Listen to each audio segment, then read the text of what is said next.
Good afternoon, morning, evening or night, ladies and gents, and welcome to Corncast number 42. I'm your host Alex, joined as always by... I don't know who I'm looking at right now, but I think it's James. Me? Yeah, and then in the background we got Mama or Jim. Yo, what's up? Oh, and there he is, the Mass Effect follower came on in, Ruben. Yeah, I'm just cooking. How it is. Before we get too deep into the show, let me shout out the Jar Media Patreon that make the audio version of the show possible and have your names read out in the first week of each month. Have a look over there for the perks. 42, guys. Or should I say 41? I'm not going to explain what happened with the last episode, but it wound up being numbered 42, so I guess this is actually 41. So good luck if you're confused about the numbers or whatever, but I'm not going to adjust. Wait, how did this happen? we're better than this. We're smarter than this. I don't know. I guess I just decided it was episode 42, so I just made the thumbnail be like a 42 and stuff.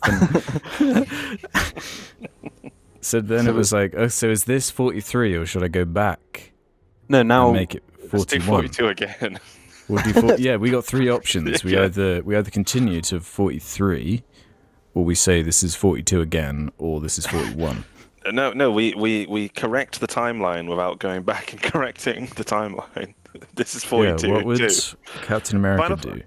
I feel like in Final Fantasy, since Final Fantasy games can release as like 13.2 and 10.2, we can just do episode 42 too. It's fine. It's yeah, fine. that's one option. It's that time, guys. It's that time for the corner. Someone else just whip out a name for this segment, because I ain't got nothing for this week's. What about a name? Housekeeping, yeah. Oh, I see. You mean a name for this section? mansion Lookingaftering. Welcome to Mansion Lookingaftering, the segment of the show where we go back to comments from the last episode and just bust a few balls, really.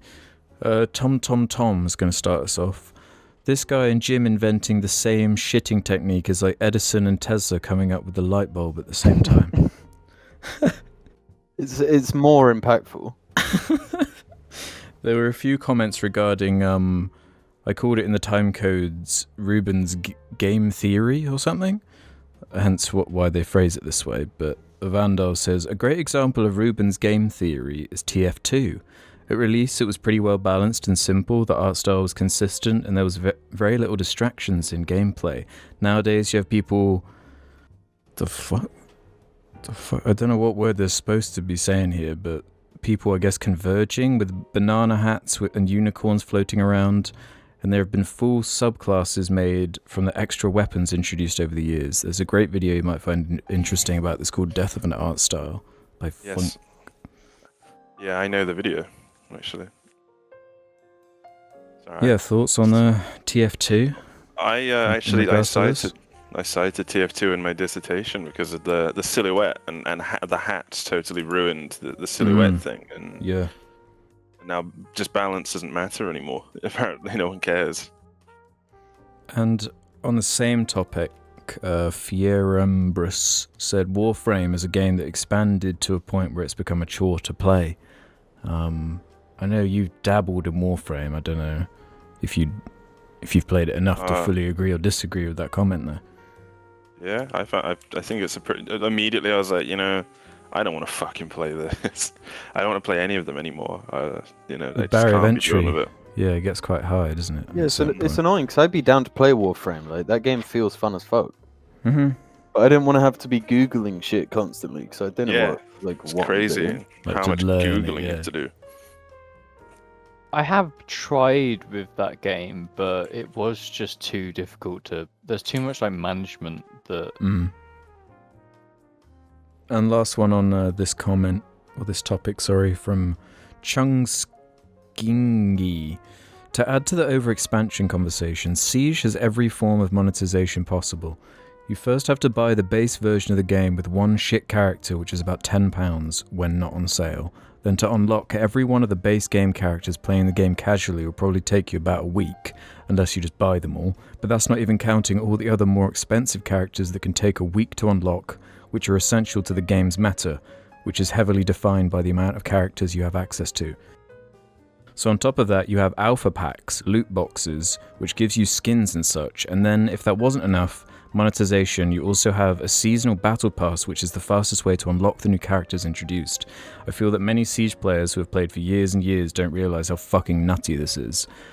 And that's a bit of a trend too, because I feel like Destiny has a similar problem too, where it has its weird microtransaction store, but it also has like, you're charged for seasons, and also expansions have a cost as well. And it adds up quick. Destiny's probably more expensive than like just paying $5 a month for like an MMO. Yeah, I'd way prefer to just buy a game and have the game. Like, and if you do want to do a live service, don't cram it full of so many different ways of like leading your customer. Sorry to interrupt this, but we are being attacked in the game, and we're going to get swarmed in a minute, and it's going to mess everything up. Are you serious? Yeah, they're at our gate. There's a massive monster at our gate.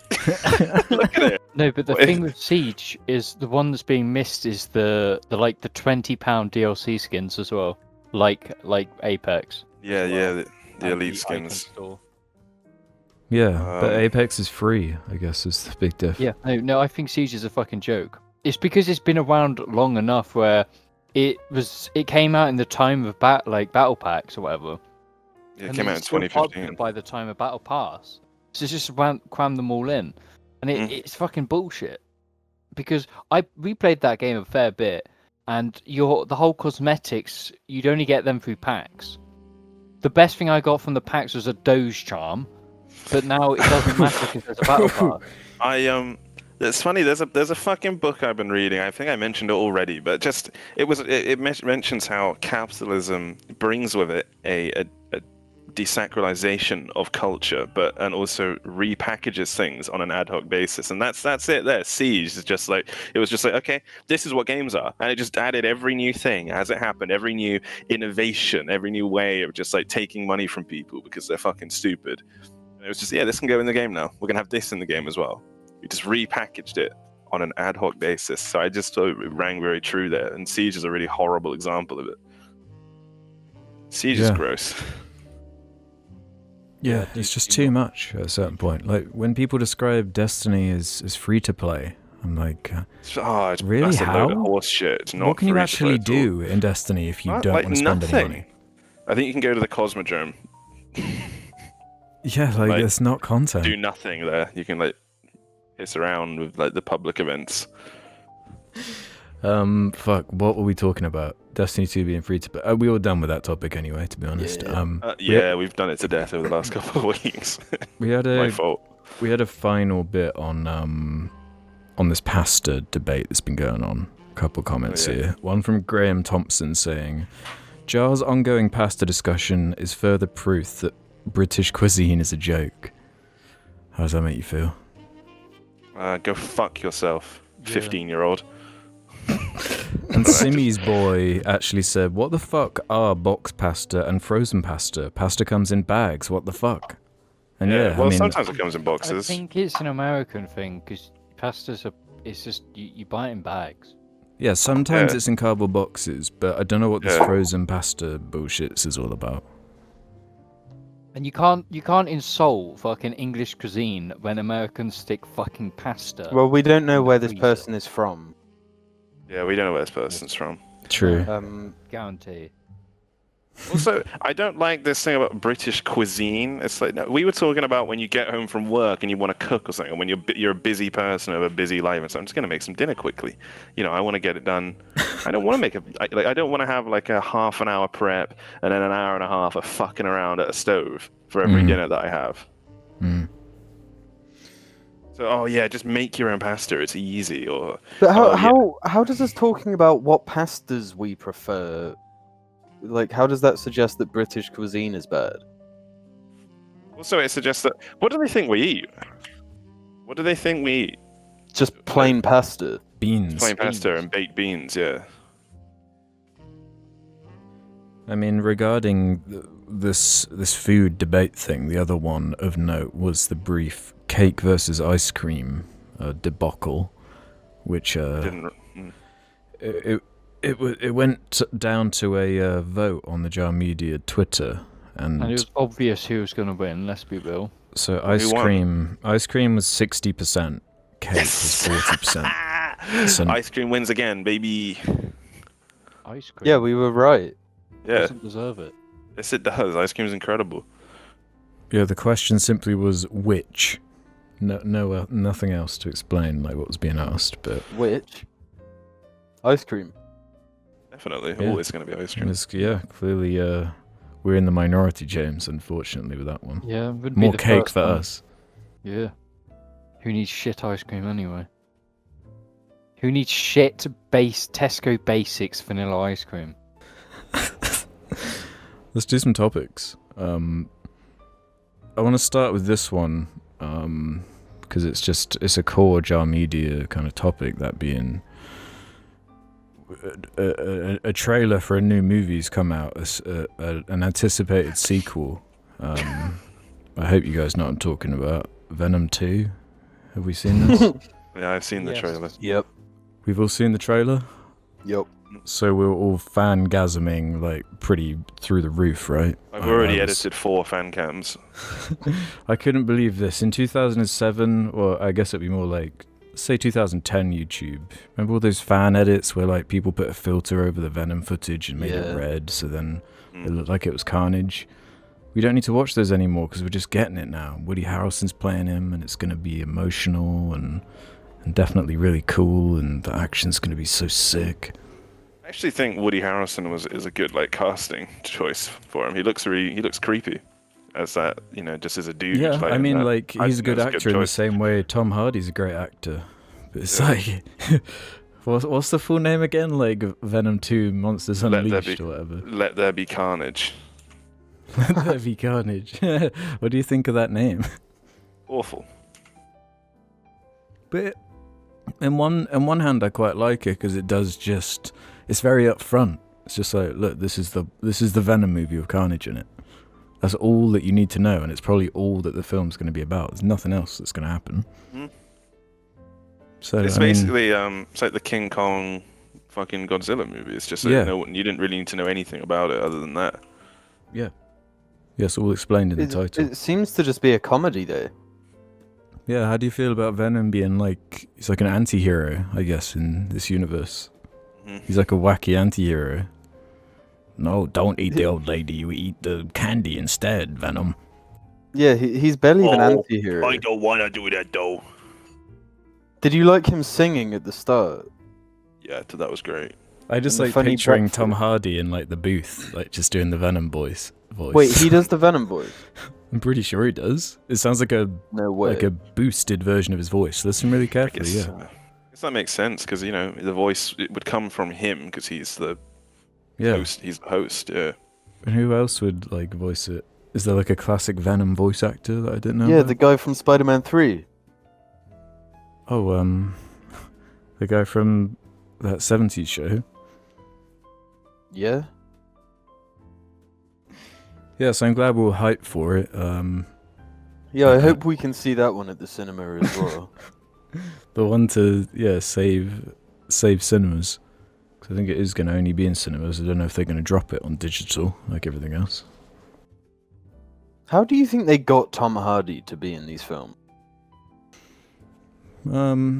Either loads of money or they somehow tricked him. Got some dirt on him.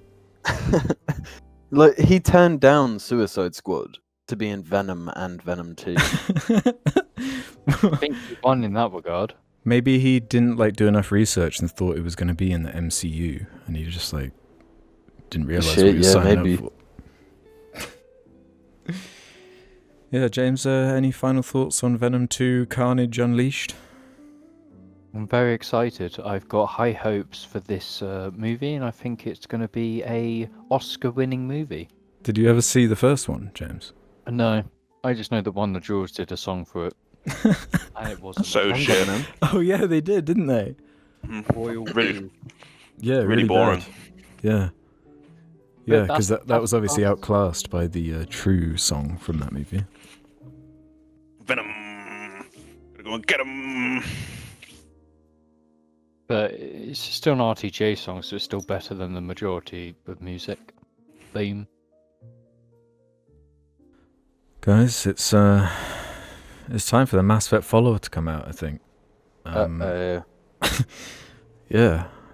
The Mass Effect Legendary Edition came out yesterday, as of us recording this. So I've been just knee deep in Mass Effect 1,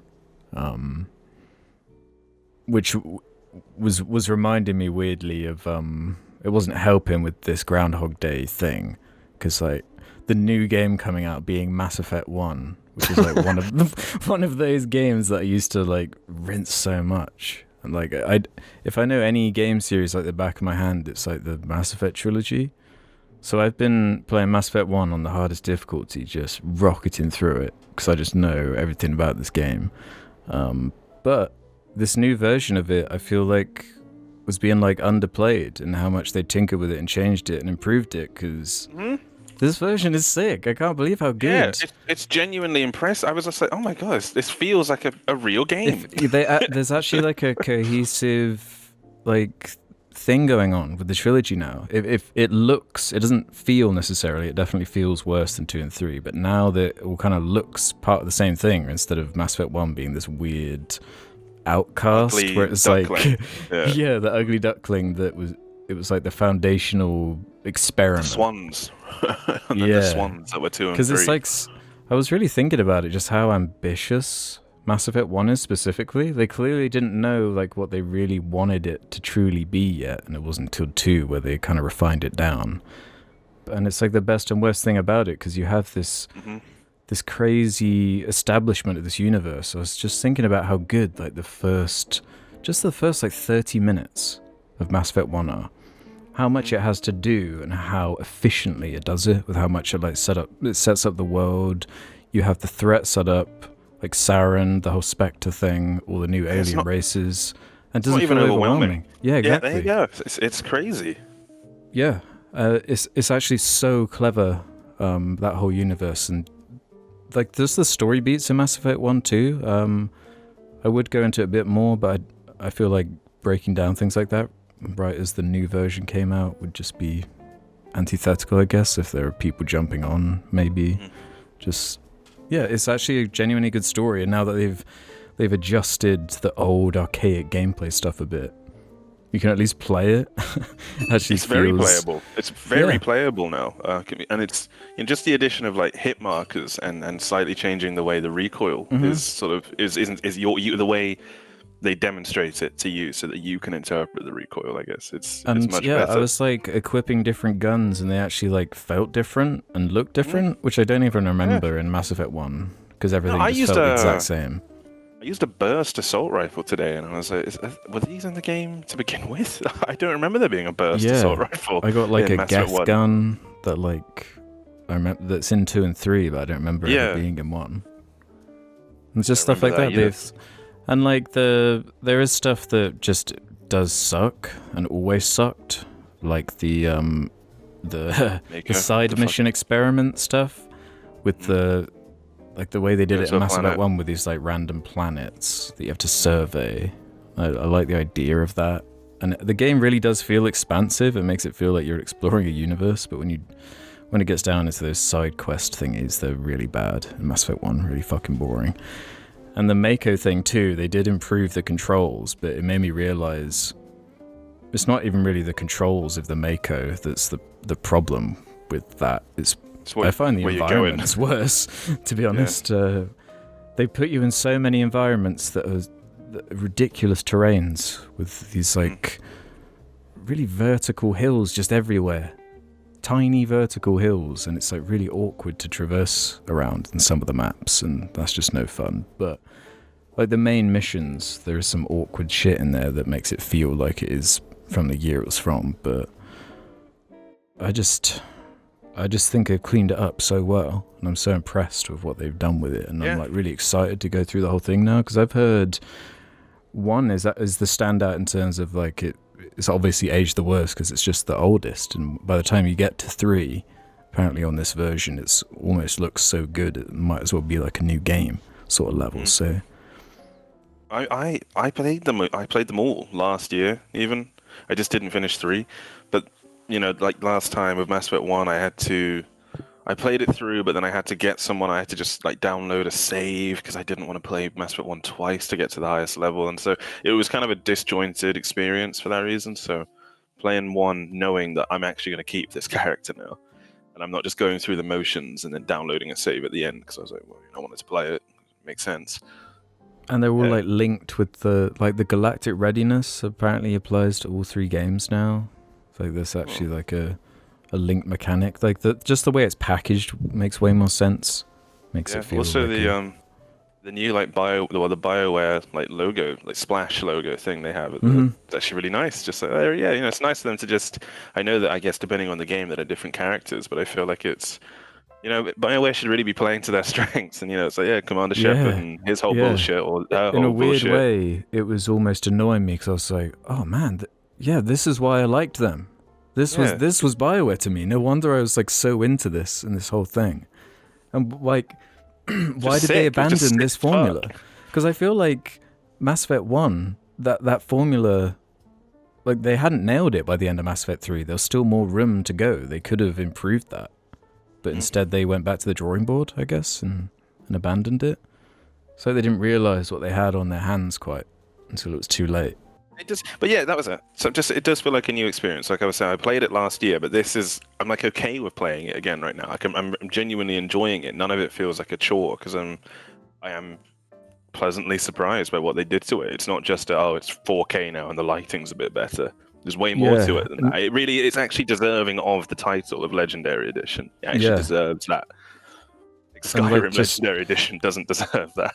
It's just the environments and lighting and character models being updated helps so much with just like navigating through the levels. Because I remember like just never knowing like what I was shooting at really, or like what the fuck was going on in the combat of the first game. It's like such chaos.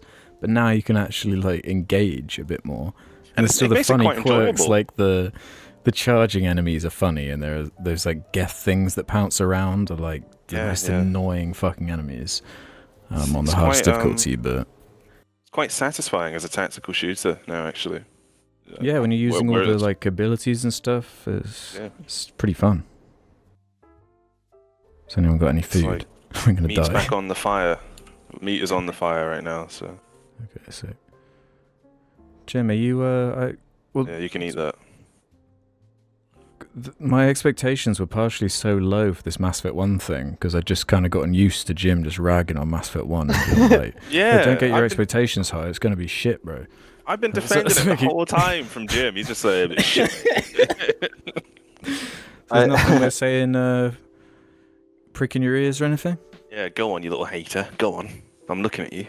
From what I've seen, I mean, like, I don't like the way it looks. No, you can't go off YouTube clips. You have to play it. Like it but, like, does. I've been it does watching look wrong Ruben in like YouTube. play it. I know. Again, that's like on a Discord stream. It doesn't look how it is. You have to see it yourself. Genuinely, I can't even stream it in 60 frames. Nothing for could you. make me want to play that game again. It's too old. Should dip your toes in. Go on, wiggle them around. Nah, because I was watching Ruben do one of those things. He's fighting a big squid on a Threshamore. On a planet that's just barren. That's the side stuff you don't have to do. That is the you side can just, stuff. You can just go through the main missions. Like no worries. Nah, I don't know. There's something about playing games like that where I feel as though I have to do all that shit. I get it. Have to, because you're like, what if I won't get enough Paragon, or I'll miss out on a tiny throwaway line of dialogue in 2 about something I did in 1. And then I've played through the game like twice before, and my problem with Mass Effect 1 has never been the way it looks. I quite like its weird visual style. Like that game kind of had like grit and an ugliness to it that I feel like added to the character of it. The first one, they did slap film grain all over the fucking thing as Yeah, it well. was so Yeah, there was blurry. that too. But like the Normandy was like really dark on the interior. It was like a horrible bowels of a ship, like, you know, just military thing. You know, it had that. Yeah, like, which is something I thought was kind of cool. Mm. But like, I don't know. From what I've seen in the remaster, it doesn't look like that. And like, yeah, I don't know. Part of it as well is knowing how Mass Effect 3 ends and where the series goes, being Andromeda. I don't want to get invested into something that I know is going to let me down. I see. I've You can grappled with disregard that. Andromeda. Yeah, I've grappled with that, like that psychological block already, where it's like I just sort of have my own thing. I'm like, you know what, Mass Effect 3 may end in a weird place, but Citadel is pretty fantastic. So that Yeah, kind with of 3, Yeah, I never shit actually ending. played the that. DLC makes a difference. Yeah, the DLC is And really good. The way I wrap my head around it is that I just, while the ending is disappointing, like the journey of that third game does have a lot of the beats like from a satisfying third story that you'd expect and want anyway, that are like genuinely really good. It does just fall apart towards the end, which does suck, but and the extended version didn't help last time I remember playing it, but I think that's the last time I've actually seen the ending of Mass Effect 3 was playing it on the day they released that update that fixed it, quote unquote. That's the last time I've seen it, so I've not done it myself either. Last year, like I was saying, I spent the last year. I just didn't finish 3. Didn't do it. Yeah, no, because I do the same thing every time I try and play 3. It's like a cycle of like, why do I dislike this game? Because I like the way it like builds up, and there's a lot of cool shit in the game. There's just a certain point when It's once you Troy like, Baker's character comes in. It's like that boss fight. He sucks. That's the part. It's the fucking bit on the Asari homeworld. I always finish that, and then I run out of steam at that point. I just can't be bothered now. That's it. I have never liked Mass Effect as much as you guys do. I don't know why. I think when it comes to games, I like more of an emphasis on gameplay. Right. Yeah, Well, not because of just that, course a just- lot just- of it is just conversations, and if you're not interested in going through, because I've just been going through actually listening to the dialogue and Yeah, and me. I've not been skipping anything this time. I've actually been paying listening attention. to the lore and shit, and Yeah. that cutscene where, no, I can't really say, but when they kind of start explaining what the Reapers are, and in like Mass Effect 1, you don't really know any of it yet. So just thinking about it from that perspective, it's like, this is actually like a really cool way of like drip feeding out a story and making it build up more and more. Well, what about you, James? Are you at all tempted? Because you always go on about Mass Effect 1, like, that's your one. Yeah, you like that one. The You like soundtrack shit and- games. I absolutely love the way the first Mass Effect just like the way it shows you the world and all the small details that like feed into Mass Effect 2 and 3. Like, I love that, but it played like garbage. So Well, it doesn't now. Nah, it the feels only one I fine. want to play is I don't care about 2 or 3. I want to play 1, and I want to play 1 when it's good.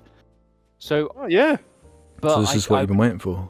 yeah, but I'm not paying full price for it. Is the thing. Yeah, Like, if you just want one, yeah, just wait. I'm just gonna wait because it might go on Game Pass eventually or something like that. So I'm just gonna wait it out. But I will probably have a good time with it because I love Mass Effect 1. It like the whole, what's that? I can't remember what the level is. It's to the later part of the game Naviria? where it's when you find out about the Reapers. Oh, Yeah, Eyeless. that's yeah. That whole soundtrack there, the whole vibe there is incredible, and I still have that theme stuck in my head, and I listen to it sometimes, and it encapsulates everything that is good about Mass Effect. Sound, the vibe, everything. I just fucking love it. So, but it'll be interesting to see how I feel about it when I do play it, but that'll be for the future. Jim, we've got to deal with this. I just remembered another reason why I don't really like Mass Effect. That being because I like a good dialogue system in a game. but I think the dialogue system in Mass Effect is trash. Wait, the simplification of it, you mean? Like Yeah, the goodie option and the baddie option. Yeah, I don't I think that works for like a Star Wars game, but for a game that's meant to have like more depth, it just doesn't really work. Yeah, in saying that, I was finding the odd thing that was kind of surprising to me. Like, I did a side quest in Mass Effect 1 where Garrus, like, he tells you about this case or whatever that with this, like, Solarian serial killer or something. And it winds up with you confronting the guy in some weird freighter that you find. And the guy's, like, he's saying that it's not him, but Garrus is insisting it's him, so you've got to choose, like, do you let Garrus kill him? Do you kill him? Like, do you confront him more? It's like a cool choice, and I was like, oh, I don't remember it like this in Mass Effect 1, this is cool. Yeah, I just remember the stuff that's more like in Mass Effect 2, like, for example, where you can, like, help Garrus kill someone or something. And that is just like a loyalty mission. Yeah, his loyalty mission. And that is just like a good option and a bad option. Yeah, no, It's pretty lame, and it doesn't allow for any player expression. No, I think post Mass Effect 1 they really streamlined the RPG elements, while they didn't in Mass Effect 1. Yeah, one actually I've noticed on a couple of occasions, just constantly doing the Paragon option you can actually piss people off, or you end up making things worse by being like, oh, I've got to do the good thing right now. And then there are all the skill checks in Mass Effect 1 too, which are a little bit in 2 and 3. There are way more options that come of it from the first game. But I would say if someone hasn't played any of the Mass Effects, it is a great deal because they're improved, but you're also getting all the DLC, with the exception of the one you don't want to play. It's like, I think it's a really good bargain if you just want to experience Mass Effect like properly. Yeah, it was one of the like remaster re-releases that needed to be done because the way it had been released was so fucked up with the DLC and everything. Because then the last time they released the trilogy, it was like all the games but without the DLC or some bullshit like that. Yeah, it's just like so stupid because Mass Effect as a series, like the DLC, so it's like essential. They just consider it part of the games. The best parts of the games are the DLC. Like, Kasumi Mass Effect 2 has a whole different vibe and it's really enjoyable. It's like a different play style and it gives you different things away from the main game. And you got Shadow Broker. Shadow Broker's one of the best DLCs ever. It's actually just incredible. And then you got Citadel Mass Effect 3, which is also really good. Like, Leviathan, hugely underrated DLC. No one talks about Leviathan. Really good.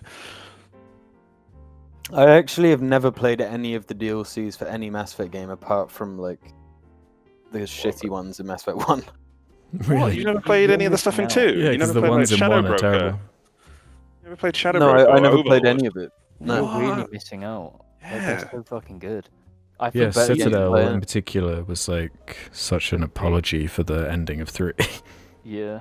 I think Jamie needs to buy it and actually play through them all with the DLC. I think that has to happen now. I'd be curious on his thoughts on 1 and 3 with the DLC. You probably know 2 pretty in and out. Yeah, but again, I haven't played the DLC in 2 either, so It's really good. stuff to Like, experience. yeah. But yeah, I don't like the pricing. It's quite a lot for some pretty old games.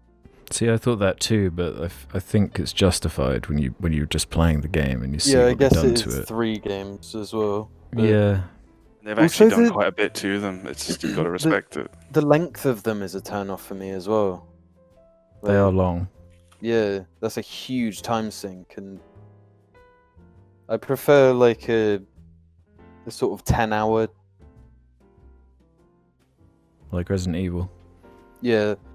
Sorry, there was just a creature making some noises. Yeah, it's fucking horrible. Yeah, because I just recently finished Resident Evil, and now I'm Resident sort of Evil deep 8, in- you finished it, did you? Yeah. Oh, did you like it? I thought it was fucking awesome. Oh, good. Really good ass game, and it sort of got me into the story more of Resident Evil. Really? Like, all the convoluted bullshit that's going on. Really? I'm like halfway through this 2.5-hour video explaining all the lore of. Oh, funny! I didn't know that was a thing. You'll have to send me that because I've been curious myself. Yeah. Because it is so batshit, and the way they like tell the stories is so like disjointed. You just get like little tiny bits in each game. Yeah, but also it seems like sort of planned out. Yeah, that's what I mean. That's the most interesting part. But yeah, the way Mass Effect, Resident Evil 8 like ties everything together at the end. Pretty cool. Yeah, I've started cool. Resident Evil 8. I'm really looking forward to playing more of it. Just Mass Effect kind of. Mass Effect is Mass Effect, and Mass Effect's one of my safe games. You know, I feel safe playing Mass Effect. It's a comfort. It's a nice, like, oh yeah, good old Mass Effect. I always count on you.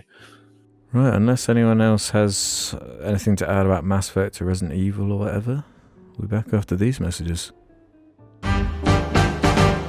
Yo, how it is, cuz? Jar Media shirts. Go check them out. Description below. Cheers, bruv. Innit? Welcome to the second half of the CALNE, where we answer questions from the Jar Media subreddit. Head over to the suggestion thread if you want to ask us anything you like. 86 The Stakes is going to start us off. How many James clones, unarmed, would it take to defeat a 20-foot-long alligator? Hungry? I guess they're saying that alligator's hungry at the same time, but I feel like either way it's still quite intimidating and scary. Easy. 2. I've seen Wild Boys. You just hold them up from underneath their head, and you stab in the chest. They do specify to defeat it, though, is the thing. So you need to so wrestle with it. So it can't bite me. Then the rest of the clones will just rip out its insides. You said 2 though, so there's only one other clone. Yeah, easy. No, but it's 20 foot long. Yeah. So think about when like Steve Irwin is like putting down a crocodile. He's holding it down to do some, whatever he would do to him. Like, how many of James's would it require to hold down an alligator to, make it submit or whatever? Well, it depends on James, really. Yeah, that's the question. Just how many Jameses is required? Because I would estimate 7 or 8 with a couple, in the background just in case something goes wrong. I'm going to say 5. So you're going to have my guess. I'm going to say 10 clones. I missed the thing he's actually fighting, and I've just been trying to work it out the whole time. Okay. But A 20-foot-long alligator. Oh. I think it depends on what. Is this like trying to think like the absolute minimum? Like, a number of Jameses will die, but they'll get it done. Yeah. Okay. Like a safe number, a number you feel secure in, betting on. 20-foot-long alligator, but it's going to be so, like, if it's proportional as well, it's going to be a big fucking alligator. It's going to be so strong as well compared to just like a normal 6-foot human. Like I'm saying, like 2 Lady Dimitresses, they could get it done. But I think for like normal human beings who aren't proportionally massive as well, I'm thinking 7. I'm thinking 7 or 8 James clones. Okay. Yeah. No, it would be 6 feels post Starbucks mocha. Okay. Okay. Ton Lank has one for us. Hey Gooners, this is a discussion me and my friends were having a few weeks ago, and I'd love to hear your input. You can fight multiple rounds with Mike Tyson, and in each round he is 1 year older, starting from when he was a baby. For every round you win, you get £1 million. You don't get to take any breaks between rounds. How many rounds do you think you could last for? / when would you back out? Cheers. 8. Okay, so I feel like once I've done like beating the shit out of a 0-year-old to 10-year-old, I got $10 million. Yeah. Pounds. I don't feel need like to keep that ruins bludgeoning a it. child. I don't I feel don't- like smashing the fuck out of a kid. I feel like I couldn't take on a 9-year-old Mike Tyson, so I'm going to say 8. The difference between 8 and 9 is huge. He started boxing at 18. This question's fucking dumb. Start at 18. I would. Yeah, that's more fair. Yeah. That makes more sense because then it's actually a challenge because you actually have to get your ass kicked.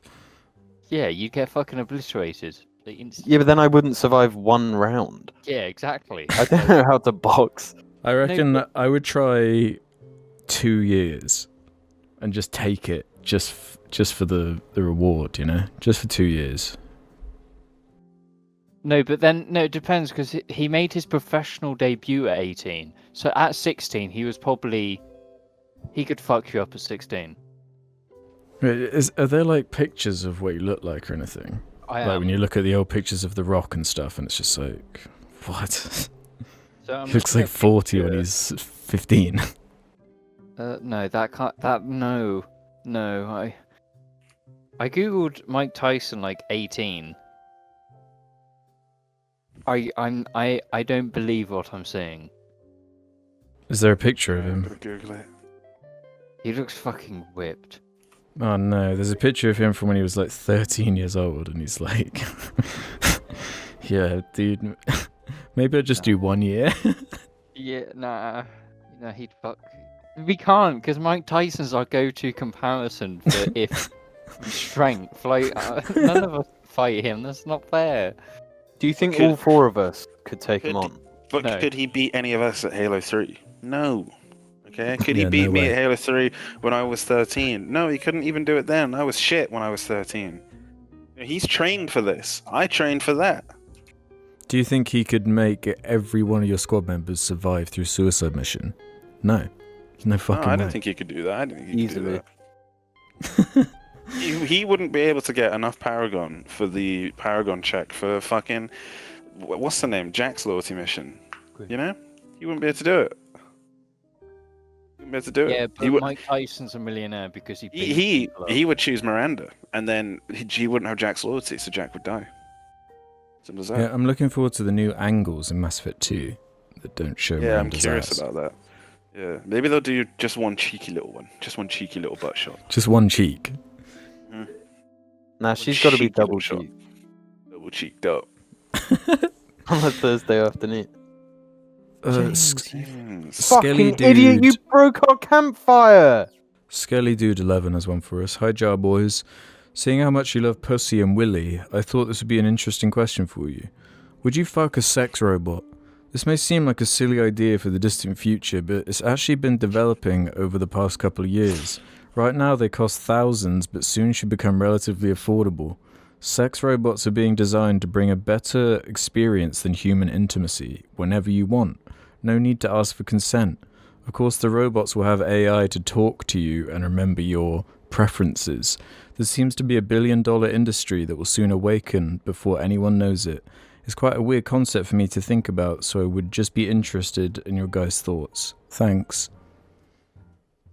Well, it's kind of fucked up because the consent thing, I feel like it's going to have the inverse effect. It's not going to be like, oh, people that would be... It's not good, because no matter how you look at it, it's like people that aren't good at understanding consent have fucked the sex robot, and then, or they are conditioned into not really understanding the concept of consent after fucking a sex robot, and then it totally damages the way they view, like, human sexual relationships forever. Yeah, it could be pretty doom and gloom with that kind of stuff. But the early adopters, I guess we can get their thoughts on it, get their reviews. Yeah, James, how's it been for you?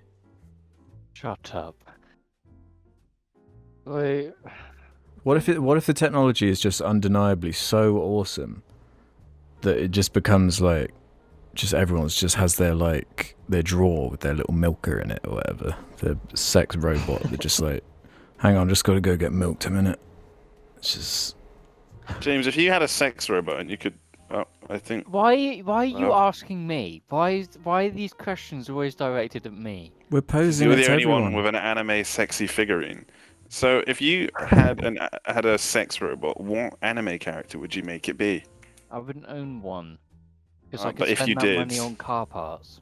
No, money's no object here. No, James, imagine you could have a, like, in your car, a milk machine. Yeah. I was Yeah, going like to an say attachment. something inappropriate, but no. Yeah. No. Yeah, you could just Why put would I like a want- flashlight in the exhaust. Why would no. No. I think the sex robot industry is like porn just gone too far? Hmm.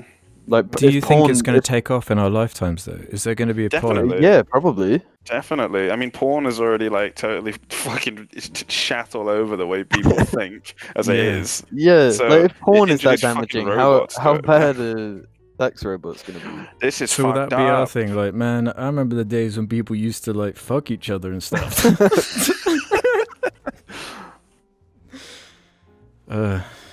Yeah, maybe that is the thing that's like, man, Grandpa, you're just so old. I'm just gonna go fuck my robot a few more times. I don't think sex robots will become mainstream. Not for like another 50 years. That's our lifetime. That's our lifetime, yeah.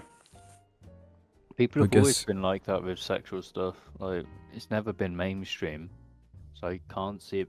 Porn is suddenly mainstream. being Well, 'cause Porn there- is hugely I mainstream. would say porn is mainstream, yeah. No, I'm saying 'cause- porn. No, but I'm on about like there's been sexual objects like fuck machines already exist. Yeah, but it's So different you can because buy it's blow not. up dolls. It's not an fleshlights answer. exist. Yeah, but blow up dolls. Once you have like robots that are way more realistic and like and responsive, you know, they say things and shit. Game over. I think Yeah. VR is a more likely thing anyway. Well, VR's gonna happen. You already you combine the two. It's just VR. Fuck machine. That's already a thing. Just accept it. We need to be robots. Brub5 has one for us.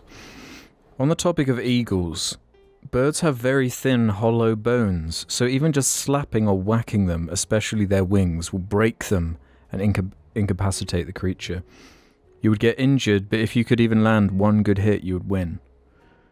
I wanted to include that just sort of as a slight against this one person that just hates every time we bring up like animals we can beat in like a fight or whatever.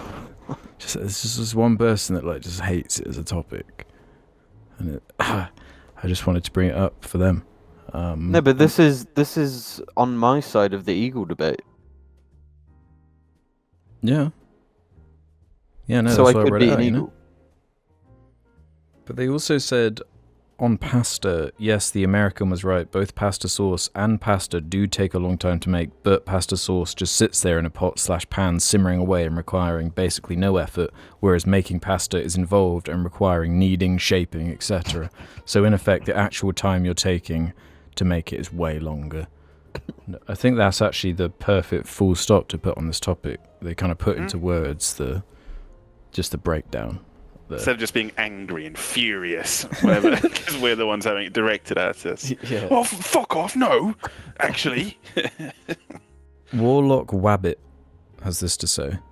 Do you find yourselves ever making groaning or sighing sounds when doing activities that don't require it often? Sitting down, drinking something, stretching, etc.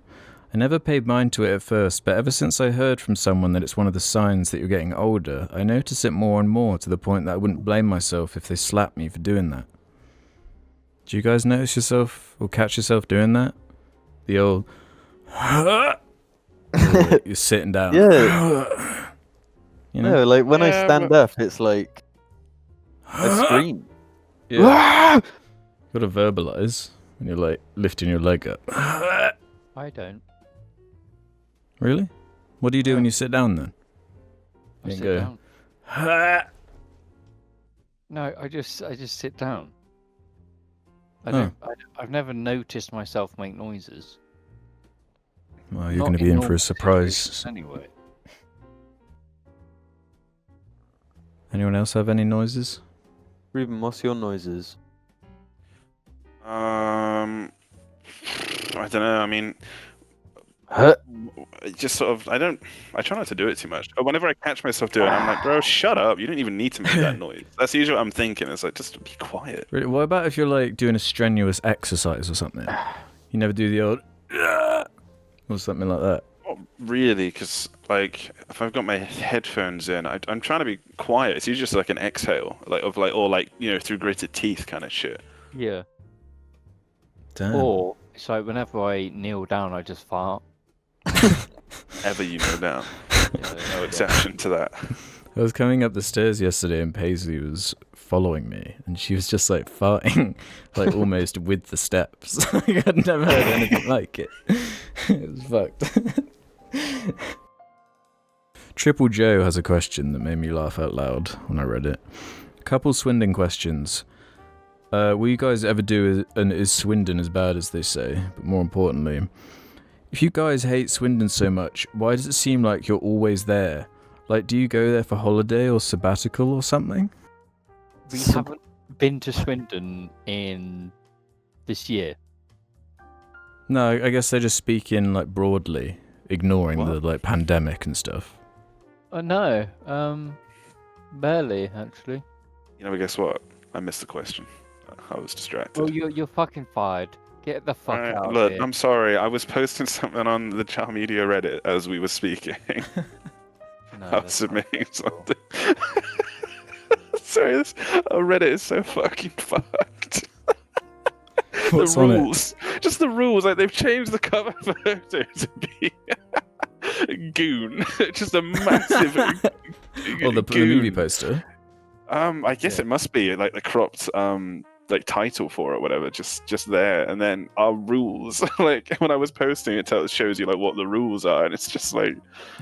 It's the Tiggle Bitties lyrics, and then just at the end, "Hey man, where the fuck is Mary Judah?" It's still there. Like, it just really got me. How fucking shit it is. So yeah, you should post questions on it. Piddle Knob has this to say. Hi Mingers, I was wondering what you thought about Pokemon being Dibbies. Are all Pokemon Dibbies by default, or does some escape being Dibbies by virtue of being gross, like Muck or Garbodor, or not cute enough like Rayquaza, I guess it's Rayquaza, or Gyarados? Thoughts? Pokemon are kind of the go-to like Dibby, aren't they? The Pikachu, but I haven't really thought about it. They're not Misty. all Dibbies. They're Did we definitely- dedicate an entire section of an episode to going through the Pokemon generations to talk about Dibbiness? No, we were just talking about ones we liked. It wasn't anything to do with Dibbies. But the answer is there are a hell of a lot of them, but there are ones that aren't not. I guess, yeah, just assume they are, unless they are like a dragon thing, or like Mewtwo. I'd say it's about 50-50. Yeah, because with Pokemon designs, they're going for cute or they're going for cool, you know?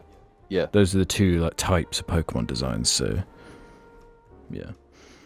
The Goad has one for us. Your last comment about history in the last 100 years got me thinking. I'm a university student and I've spoken to a lot of innovators and people in the engineering industry. And what a lot of them are saying is that we're actually progressing in terms of technology a lot slower now than we were in the 1900s. All the latest tech coming out, 3D printers, supercomputers, driverless cars, lasers, VR, augmented reality, are actually all technology that has existed in some primitive form during the 70s or 80s. We are developing very few new innovations that are instead kind of designing a lot more improved versions of the technology that already exists. If you look at sci-fi movies during the mid to late 1900s, they always show future technology that is far more advanced than what we tend to have when their fictional time periods become reality. Back to the Future's 2015 and Blade Runner's 2019 are good examples. Whereas the future as envisioned by people during the early 1900s was actually less advanced in those futures than they actually came about. Just something interesting I thought you guys would like to know, that perhaps during our lifetimes they might run out of ways to innovate and improve our technology. What do you think companies would do when this happens? Would they do a lot more cosmetic changes to our technology to make it look more new and advanced than it actually is? Or could it even potentially result in the collapse of our current world order? There are a lot of heavy thoughts, but I'm curious to know what you guys think to see where the world is going in the next 50 years or so. Let's break this down. There was bigger technological growth in the 1900s because of world wars, because of the Cold War and World War II. That's where technology advances because we want to kill each other. 2000s, there's not been a war on that scale. Hence why technology hasn't advanced as much as people would have thought back in the 1900s. You got to apply some pressure, and the current pressure that we have is like, yo, fossil fuels, like, we're going to be careful about that because we're going to maybe run out and, you know, maybe make the planet too hot. So look out for that. That's like our current pressure, and no one seems to be reacting to it. So, you know, until it's like until a city gets like swallowed or some shit, I don't think anything's going to happen. Yeah, no, humans Humans are like, we live at 5%. When there's a war or disaster, we live at 100%. Everything gets done at the 100%. Climate change is horrifying, but we'll fucking fix it last minute. We just will. And loads of people have to die first as well. Yeah. That's kind of how like technologies advance. It's That's how we do things, man. Yeah. It's quite a hard thing to quantify, though, like technological advancements, because even though we are just improving what we already have without innovation, they're being improved at a pretty ludicrous rate. Well, nuclear fusion is like, we're progressing with that quite well at the moment. Like, we talked about that. Like, that's fucking progress that could change history. Like, we're not like not doing anything. We're constantly improving. It's just not on the same scale because of just context. Yeah, we should start a new war to make technology improve. Yeah, how does one stumble across new technology? I guess it's something you can't really space? stumble across. Space, yeah, unless it is like a Mass Effect where you find it on Mars or whatever. You just find the next tech. Which is another awesome thing about... spoilers, but yeah. For Mass Effect, but...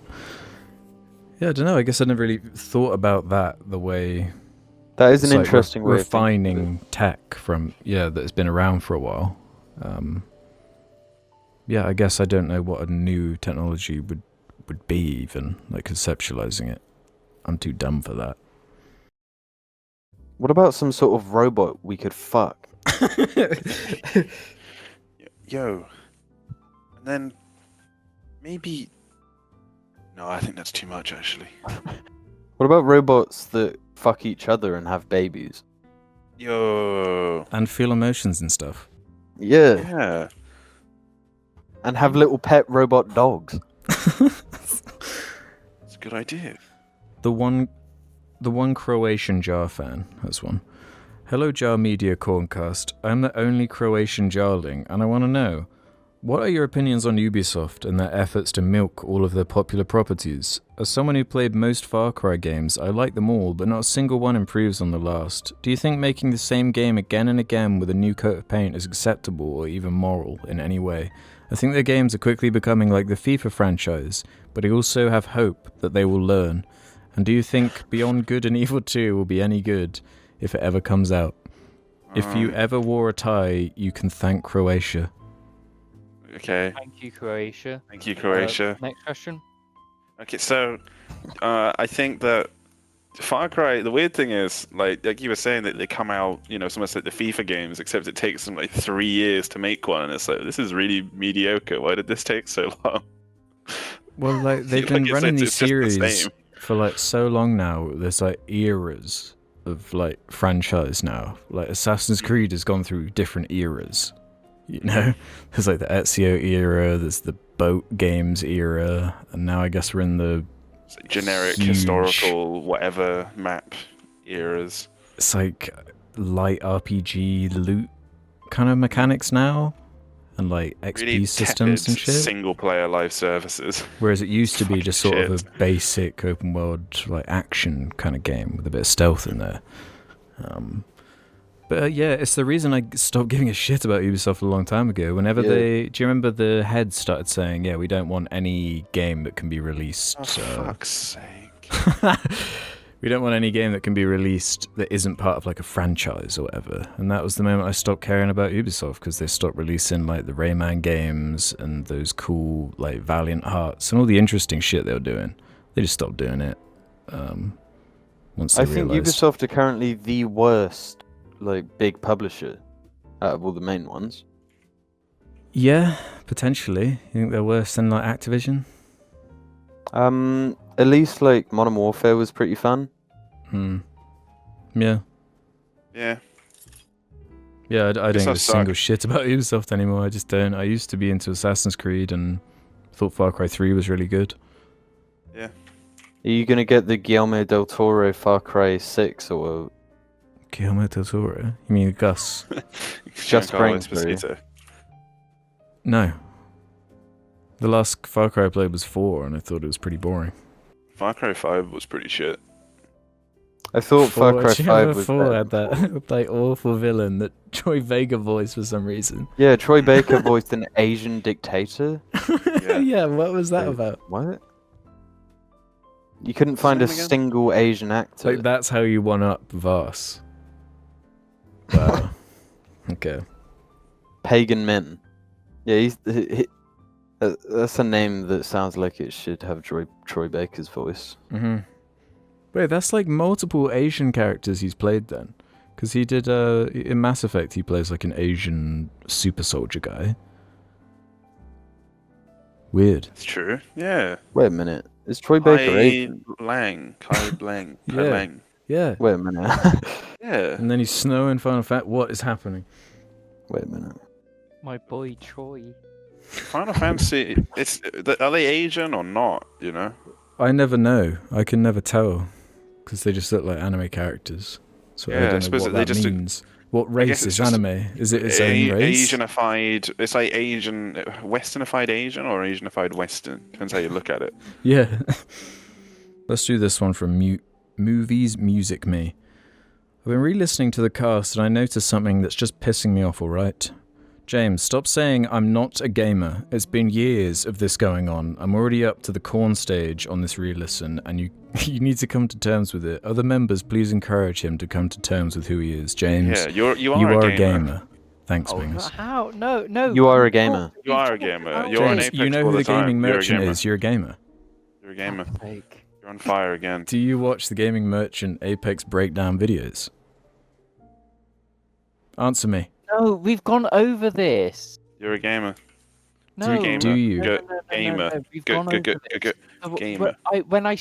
When you say gamer, what do you think? You. You think of someone whose main hobby is gaming. Yeah? Yeah, that's not mine. I'm not a gamer. It's You not are my a main gamer, though. hobby. You Nah, it's game a not lot. about like specific like time. Like if you have two hobbies and if one hobby you do more, that means the other one doesn't count. It doesn't work like that. Everyone who plays a game's a gamer. No, Then No, nobody's a it's fucking different. gamer then. It's different. But you do go on and you play Apex for like 2 to 3 hours I'm every a day. casual fucking gamer. Yeah, you're still a gamer, though. No, I disagree. You're a gamer. I'm not a gamer. I would say all of us here right now are gamers. Yeah, all apart from gamers. Ruben. No question. For me, I'm just a racist. Just yeah, different levels of intensity of gamer. You know. As a game of a hardy or just Oh, gamer. fuck. A gamer or gamer. Chippo Hippo 1 has one I probably should have put in the section earlier, but it is just regarding this expanding services thing. You were talking about live services expanding until death, but you failed to mention CSGO. Just wondering what your opinions are. That's a game that stayed practically the same since launch and hasn't been affected for than skins by 1 million plus daily players. Personally, I've sunk almost 5k hours and it's fundamentally the same game from when I started playing. What are your opinions on this game? Thanks, gamers. It's a tough one to like analyze CS:GO because it's such a tight concept that they've never had any reason to reinvent it particularly. They've never changed anything about it, and maybe that's what it is. It's just the balls of it, or because I play it and I'm like, man, this is an archaic piece of shit. But they've been so defiant over like 20 years. I'm just like, no, we're not going to change it. Fuck you. And people are just like, okay. They like it that and way. they just like it. Yeah. It Like, does I seem to wouldn't- be the exception to the rule, though. Yeah. Like it. I don't know if I'd call it a live service though. Yeah, I'm not sure. It's not really because it doesn't have Because- like major content updates. It just has Yeah, skins. exactly. Yeah, it's like so old. Like it's from before that era when they designed like new games to be addictive in the way. I guess it just nailed that gameplay loop, and everyone just loves just replaying it endlessly. Canned Manned Sand can do one of our last ones here. Hi Jar homies, I was wondering what everyone's opinion was on the Roadman accent. It seems like it's been everywhere in the last year or so. Especially in memes and the British side of TikTok, all my mates have started saying shit like rah, say nuttin', gee, etc. And NGL, it's crept into the way I've talked by osmosis, lol. I've heard some people say it's goofy as hell accent. Cheers, boys. You're racist if you call it goofy, first of all. Yeah, don't be racist. Yeah, don't be racist. Not cool. It's a cool James accent. does It's the most cringe thing when people who don't have the accent like pretend they have it. Mhm. Like there's like a sect of people that do that, and that shit. James, do a Roadman accent. I can't. Ask Ruben. You can. I can't. I'm not No, doing you it. always do the ting thing. No, I don't. I'm just like, well, I suck your mum, blood. I'm not doing that. I just keep saying like cringy shit that no one really says. I just keep saying stuff. It's like old references to just like the grime thing of like it's. I can't even think what it is. It's a JME song where he just tells him like, your dad, it's your like- great, it's your like dead, your great great- grand for your dad's bassy crease rude boy. yeah, Wait, that's say all, it, thank you gotta say it clearer. Suck your dead great gran through your dad's bassy crease rude boy. No, that would be a great title if it wouldn't be instantly flagged. But Alex, you do a Roadman accent for us then. Yeah. Just for the people that don't know. what- bruv. Righty ho, ting. I do say ting quite a bit. That's worked its way into my vocabulary. because it's say nothing or say less. That's the one you just say. Say less. Even I felt that one like creeping in, and I try not to speak out like in an affected way because I'm like that's just not what my accent is, man. It just sounds ridiculous if I say shit like that. Yeah, but proper tingdo, bruv. Shut up! Yeah, Shut up! that's a proper Shut bad up, ting. blood! Shut up! Mr. Ovsmsger says Eternals 2 has started development. It's nice to see Disney has such faith in Kamal. Or Kamal. Thoughts? Wait, what? It Yeah, the started second what? one's it's already happening, Jip. We've already got the second one before the first one. It's unprecedented. We're getting the second movie before the first one. gonna Marvel's be a so ahead of masterpiece. us. Yeah. It's gonna be a fucking awesome film. No, they've convinced me. This film is just gonna be good. It's gonna be funny. It's gonna be emotional.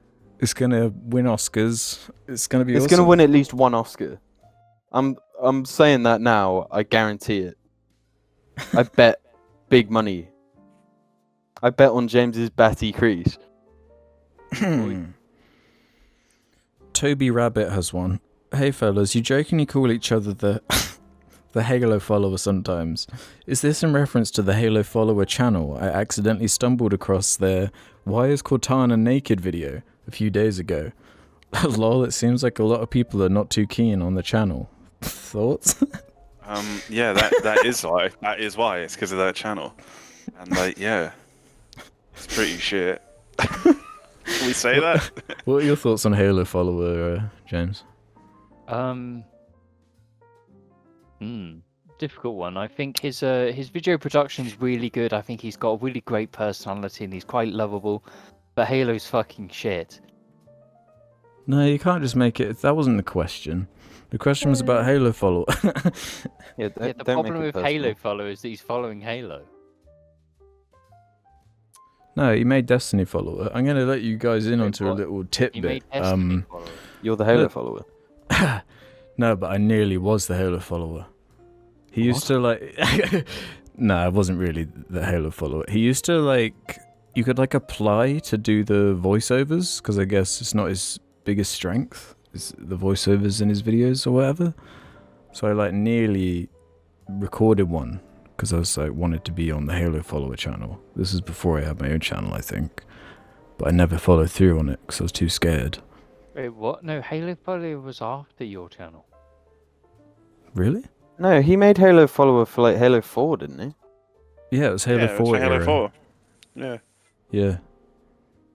Yeah. Wait, so you could have been the Halo follower? I could have been the Halo follower.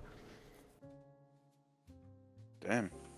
That's the name of the episode then. I Yeah. could have been the Halo follower? Question mark. Yeah, and then have a picture of the Halo follower doing Yeah, a and like- podcast. Yeah, doing a podcast. Exactly. Let's end on this one from the other Jamie. Question for the Metal Gear followers. Yes, finally. You've previously expressed a fondness for the Phantom Pain, but what are your opinions on the shortcomings of the game? Obviously, it's blatantly unfinished. Hashtag fuck Konami. But I personally feel that the game also has balancing issues. Objectively, the best loadout is 2 stun weapons, usually rifle and pistol, the sneaking suit, since it reduces foot noise and the camos don't offer enough to use them over the sneaking suit, and D-Dog with the stun knife so that nearby enemies are spotted, which is a passive ability rather than quiet spot everyone on this specific area move. The game punishes you for killing, so why would you use any other loadout? This could be okay if ammo management was a concern and maybe you were forced to use enemy weapons when running out of ammo, but you can airdrop ammo at nearly any point in time for very little cost. Venom Snake is just too OP. This isn't to say that MGSV is a bad game. It's a very good game that I sunk many hours into, and Skullface is a great meme of a character anyway. Which Metal Gear Solid games are the cast of Madagascar? Don't answer that bit. Just answer the first bit. I mean, it's true. Yeah, it's definitely true. But go away, shut up, fuck off, don't even say that. No, I'll be taking no further questions. It's the first game I found, and it's always kind of annoyed me when I've heard other people say this shit, but like, make your own fun. Apply your own restrictions, and, you know, fuck with the sandbox. Like, there's a reason Donkey's videos are so good. Because he always fucks with the sandbox. He's Yeah. just a creative guy. Yeah, and it really, if you, there's not much point in the game in like doing everything perfectly. Like, if you're chasing the S ranks or whatever, then yeah, sure. But if you just want to jump into this open world with these dudes you can fuck with, like, have a good time, just do it, man. Because when I've been playing it, like, I wasn't taking all the OP shit. I was intentionally making the game somewhat harder. Yeah. And on top of that, I don't think any of the Metal Gear games have been particularly well balanced. No, I was thinking that. I was like, yeah. 2 and 3, where I was like, all you would really use is like, well, I was watching a video today, and it's like there's just so much dumb shit that you can exploit in those games. You know, it's never been about. It's just been about knowing and just do it, or deciding not to, or just deciding to do the silly thing that gets you through the game quickly, or maybe not quickly, but effectively. Yeah. I definitely prefer if the game was more balanced, and it would make it a better game. Mhm. But also, it makes it more accessible for people that aren't so inclined to do the big brain plays. Mhm. Maybe they'll do like a Snyder cut of that game one day. Oh, could you imagine? We're gonna do it. We're gonna finish Metal Gear. The Finally. Snyder cut of Metal Gear Solid 3. Also, Metal Gear Solid 5 not being finished, it's because it's a phantom pain. You know, it's not finished, and you wish it was there, but it's not there. But it feels like it's there. And, Yeah, there's so much Damn. shit that you can read deep into with, like, every Metal Gear game, but especially 5. That's cool. I hadn't thought about that. Yeah. Mhm. Yeah, a lot of fanboys argue that it was intentionally unfinished. I feel like I don't think it was so much it was intentionally, but I feel like Kojima possibly knew from the start Yeah. that they weren't going to let him finish it. And so he planned for that in a way where, I don't know, he just planned for it. And he made sure the game could be sort of as finished in all the right places, you know, to be a fucking game before it got taken away from him. Well, Motherfuckers, man, motherfuckers. Do you like Metal Gear Solid 5, Alex? I mean, I've got nothing against it. I've always thought it looks fun. A fun sandbox. I'm not that interested in playing it though. I think that's it, folks. Episode 40, 42, 2, 1, 41. 43, 44. Episode 43. Any final words?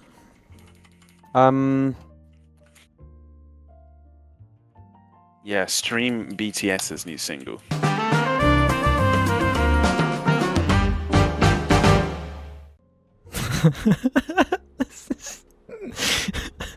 We need to kill some birds. My character's getting hungry. Jim, go into the gameplay options and turn off food or something. That's not an option. It's a core part of the game, my friend. Fuck. Take these logs. They don't give you back health. They just they give you back health, but you don't. It doesn't fill your tummy if you eat the like berries. Bird. There's a It fucking does bird. fill your tummy. No, this plant right here. Eat the There's berries. There's a bird. There's a bird. Oh yeah, there is a bird. No, it's Flew gone. through the wall. Now I It's need to absolutely eat covered in something. blood. Eat the Bird flew berries. through. A bird just flew through, and we Come grab missed the- it. Come grab the berries. Look, this little Where? plant here. Don't worry, So I rocked it. Fucking rocked its world. Come on, Ruben, sit with me.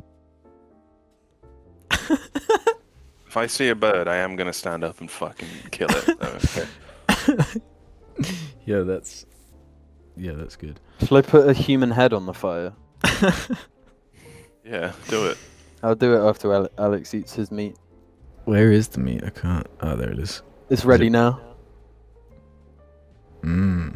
Right, James. If you're not gonna do the intro, then can you at least when you talk for the first bit, and this goes for all of us, try and do the cringy mouse movement thing for as long as you can hack it.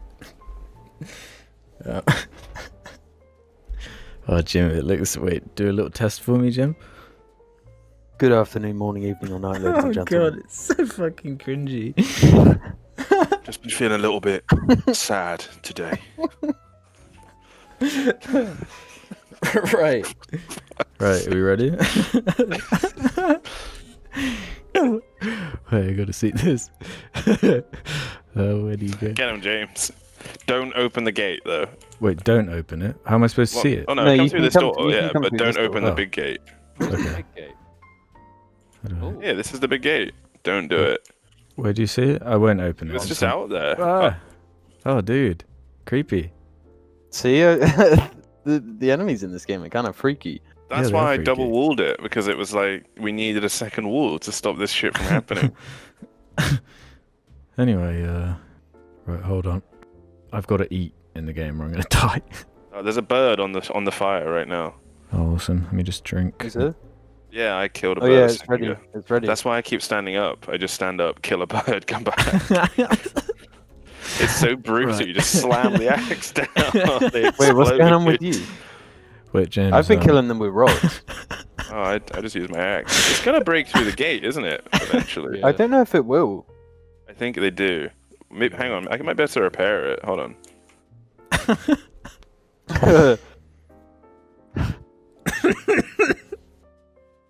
Why'd you open it? It's James. No. Get back in. Oh, I'm gonna die. James, you fucking dickhead. What are we gonna do now? Great. Well, we're gonna try and kill it. Fucking Go idiot. up here, it'll be fine. No, it'll just knock the tree down. Motherfucker. Is it gonna break through that? Nah, it'll be fine. I think you know what to do.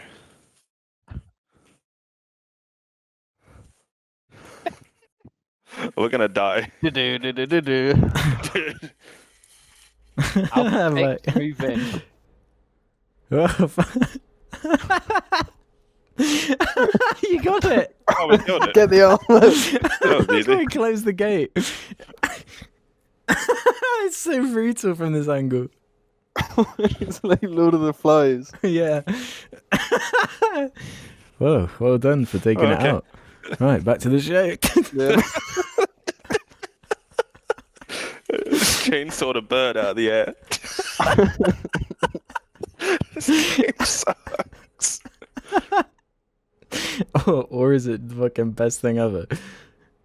I stand by this game. It's fucking sick. Yeah, maybe this game's kind of fucking awesome.